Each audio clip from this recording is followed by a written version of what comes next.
Oh, this is Litre from Total Parts Plus. Today we have a 2018 Holden Captiva, stock number 6064. This ran from 01-2011 to 06-2018. It has a Z22D1 2.2 litre 4-cylinder diesel engine backed by a 6-speed automatic transmission. This is a Z22D1 2.2 litre 4-cylinder turbo diesel engine. Left front headlight. Left front guard, no dents. Front bonnet, no dents. Left front 19-inch factory alloy mag flat tyre.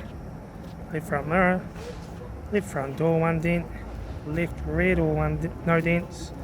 Left rear 19-inch factory alloy mag tyre. Right rear tail light. Right rear 19-inch factory alloy mag tyre.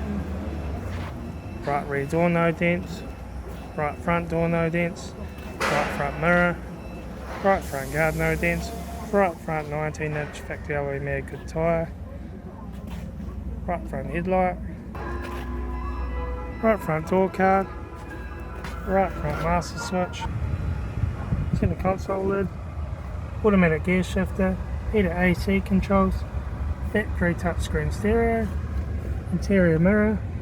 Front courtesy lock sunglass holder, left front sun visor, right front sun visor, factory 3-spoke leather steering wheel, instrument cluster,